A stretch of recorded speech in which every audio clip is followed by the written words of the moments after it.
In the last video, we talked about that heavy realization when you notice you've stopped dreaming big. Life, bills, disappointments, and even religion can shrink your vision. But here's the truth. God never called you to live small, and He doesn't expect you to figure it out alone. That's why He gave us His Spirit, the ultimate helper for big dreams. The first thing the Spirit does is change your identity. Think about Gideon in Judges 6. He was hiding, afraid, calling himself the weakest and the least. But the angel of the Lord called him mighty hero. Notice, God didn't describe Gideon by his fear or his failures. He described him by his potential. That's what the Spirit does. You might look at yourself and say, I'm broke. I'm undisciplined. I'm not worthy of a good relationship. But when the Spirit speaks, He says, no, you're chosen. You're capable. You're mine. Think about someone stuck in a job they hate. Every day, they tell themselves, I'm just average. I don't have options.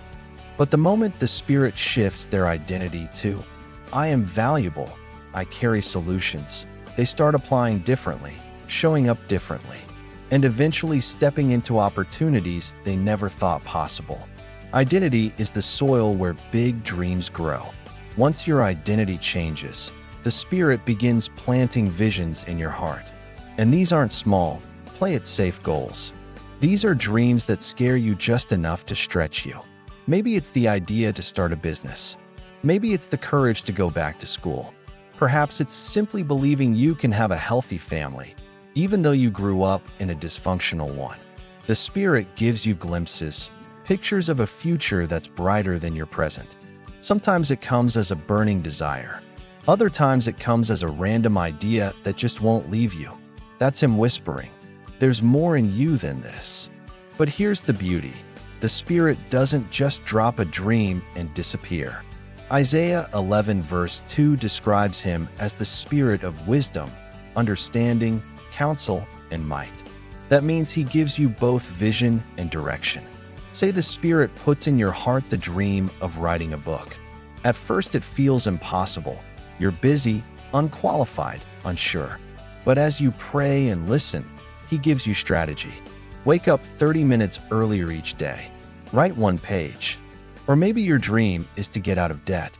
The Spirit may nudge you. Stop that daily takeout. Start small with savings. He breaks big visions into simple steps you can actually take.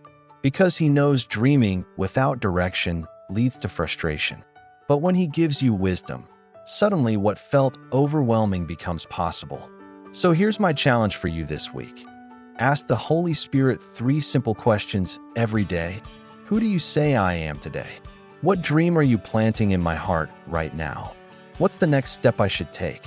Write down what comes to mind, even if it feels too simple or too big. Because clarity often comes one whisper at a time. Religion might have taught you to shrink, to play safe, to just survive. But God's Spirit was given so you could dream, build, and flourish. Isaiah 55 verse 9 reminds us, His ways are higher, His thoughts are higher. So don't just ask, what can I do with my strength? Ask, what can God do through me with His Spirit? Because when you partner with Him, you don't just dream big, you start walking it out. This is the whole life experiment. If you've stopped dreaming big, it's time to start again. Not by your strength, but with the Spirit's help. If this stirred something in you, like this video, share it with someone who's playing small. Also, subscribe to this channel and turn on notifications so you don't miss more content like this. If you haven't seen the first part yet, when you realize you've stopped dreaming big, I recommend watching it here to catch the full journey.